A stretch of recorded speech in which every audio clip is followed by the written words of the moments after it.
बेथ' खोब मोजां बाथ्रा दिनै बे जोंहा माने हाग्रामा महिलारि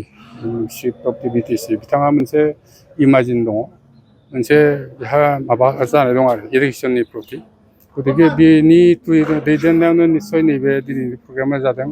लैहोर लैहोर मानसिया गासैबो फैजोबदों स्टुडेन्टजों लोगोसे माने गार्जेन्स आरो प्रिन्सिपाल टिचार बिसोर फैजोबदों बाव फैनानै आंखौ बेहाय बाहागो लानो मोननानै आं गावखौनो गाव गोजोननाय मोनदों आरो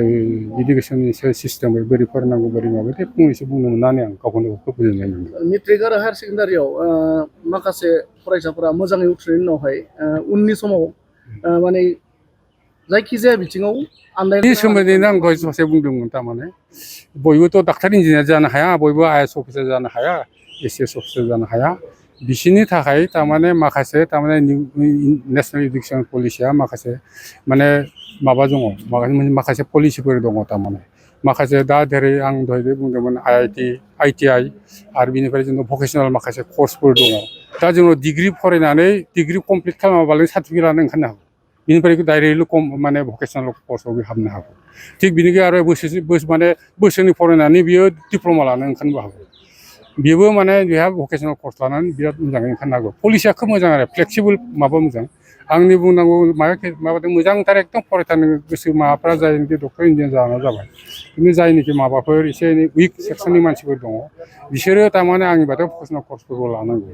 आइटिआइ बायदिया आजिखालि आइटिआइफ्रा वेल इकुइप जाजोब्बाय जोंनि क'क्राझारनि आइटिआइआबो बिराद मोजां दङ दा माने इभिनि मेकानिक्सफ्रा माने टाटा कम्पानिया माने स्पन्सर खालामनाय ओमफ्राय रबटिक्स बायदिसिना प्लाम्बार बेफोरो सब माने आधुनिक जाजोब्बाय मोजाङै माबायो बिसोर 100% माने जब दङ आरोखि आं बेखौबो एनकारेज खालामो जुदिहाय बिसोर बारा फरायहैनो हायाबा आरो आं नुबाय जे जोंनि कलेजफोराव माने डिग्रि फरायनायाव मेक्सिमाम द्रप आउट जायो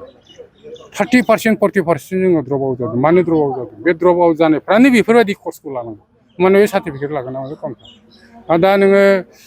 माने जोंना दा जापानाव थांनायनि मोनसे जापानिस लेंगुवेज फोरोंनो थाखाय जोंहा सिएम फ्लाइट होननाय मोनसे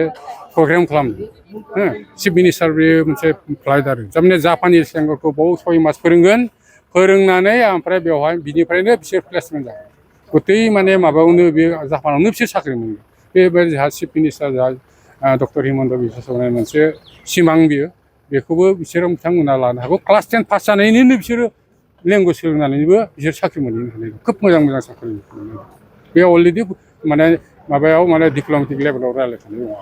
दङ आंनिबाथ' इसेबां गोलैनाय नङा खारन जोंनोथ' बर' बिजोंजोंनो जे बर' मिडियामनि मानसिफ्राथ' जोङो क्लास 9 10खौ फरायबोनाय माखासे दङ आरो लेखाफ्राबो जोंहा बेखिनिया दङ लेखाफ्राथ' खुनु माबा गैया लेखाफ्राबो गथेखिनि दङ दा मिडियाम माबाया प्रथम ओंखारनाय लोगो लोगो जेनेबा बर' मिडियाम फरायनाय समाव फरायनायनिफ्राय नों डिग्रियाव फैया फ्रायानो इंलिस मिडियामाव लायो एसे खस्थ' जायो प्रथमखिनि आं असमिया मिडियाम फरायदोंमोन मेट्रिकआव उनाव आं हायार सेकेन्डारियाव डाइरेक्ट इंलिसआ बेयाव खिन्थु एसे खस्थ' जायो एसे चेलेन्ज जायो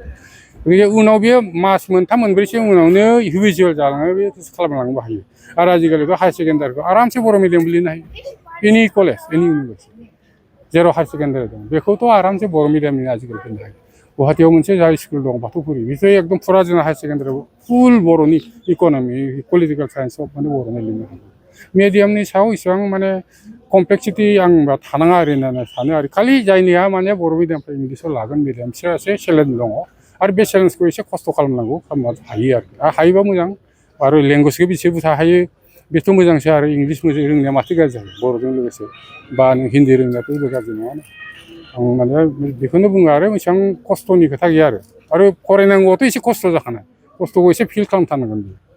आजिखालिथ' डाइनामिक्स कम्पिटिसननि जुग सिलेबास बा सिस्टेमफ्राबो सोलायला जोब्बाय गतिके आं सानो माने जों बर' गथ'फ्रा एसे सिनसियार हागोन बायदि मोनो आं थेंक इउ